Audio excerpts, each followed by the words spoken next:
अमेरिकी संविधान की प्रस्तावना, इसके मूल दर्शन और उद्देश्यों का सार हम जनता वी द पीपुल से शुरू होती है।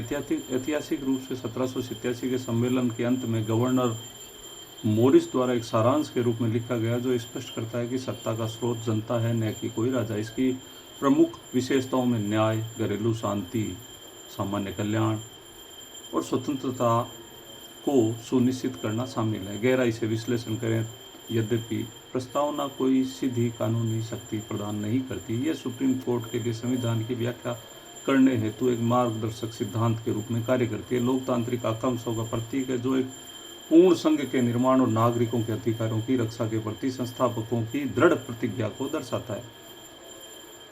लोक प्रभुसत्ता, पॉपुलर सॉवरेनिटी।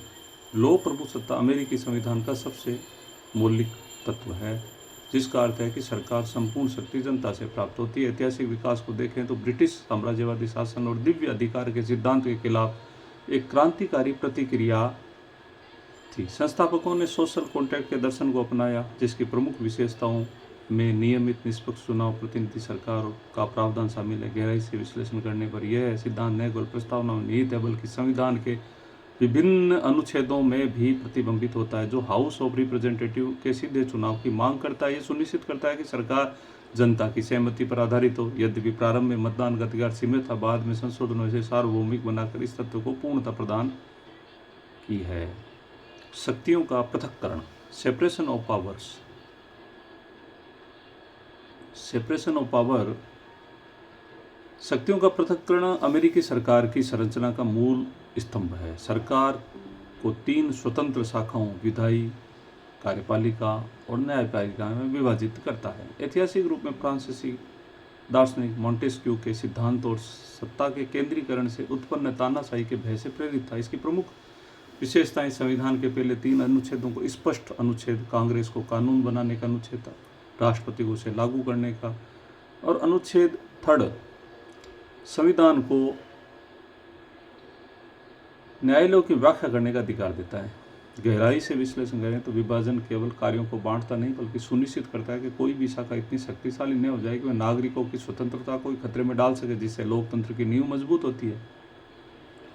जांच और संतुलन, चेक एंड बैलेंसेज। जांच और संतुलन वह प्रणाली जो शक्तियों के पृथक्करण को व्यवहारिक रूप से लागू करती है, जिसमें प्रत्येक शाखा के पास दूसरी शाखा की शक्तियों को सीमित करने का अधिकार होता है। ऐतिहासिक रूप से जेम्स मेडिसन ने द फेडरलिस्ट पेपर में तर्क दिया कि सत्ता द्वारा रोका जाना चाहिए। इसकी प्रमुख विशेषताओं में राष्ट्रपति को वीटो का अधिकार, कांग्रेस को महाअभियोग इम्पीचमेंट की शक्ति और सीनेट द्वारा नियुक्तियों की पुष्टि शामिल है। गहराई से विश्लेषण करें तो यह प्रणाली सहयोग और टकराव के बीच संतुलन बनाती है। यह एक शाखा को मनमाने ढंग से कार्य करने से रोकती है। उदाहरण के लिए सुप्रीम कोर्ट किसी कानून को संवैधानिक घोषित कर सकता है, असंवैधानिक घोषित करता है, जबकि राष्ट्रपति कांग्रेस संविधान को संशोधन के माध्यम से न्यायिक निर्णय को भी पलट सकती है। यह जटिल प्रणाली तानाशाही को रोकने, लोकतांत्रिक जवाबदेही को सुनिश्चित करने के लिए अनिवार्य है। संघवाद, फेडरलिज्म।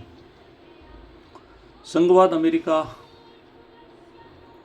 अमेरिकी संविधान की वह प्रणाली है जो शासन की शक्तियों को राष्ट्रीय, संघीय और सरकारों के बीच में विभाजित करती है। ऐतिहासिक विकास के दौरान आर्टिकल्स ऑफ कॉन्फेडरेशन की विफलता के बाद संस्थापकों ने एक मजबूत केंद्र की आवश्यकता महसूस की, लेकिन राज्यों की स्वायत्तता को बनाए रखा। इसकी प्रमुख विशेषताओं में संघीय सरकार को नामित शक्तियां जैसे मुद्रा, रक्षा और 10वें संशोधन के तहत राज्यों के लिए आरक्षित शक्तियां भी शामिल की गई है।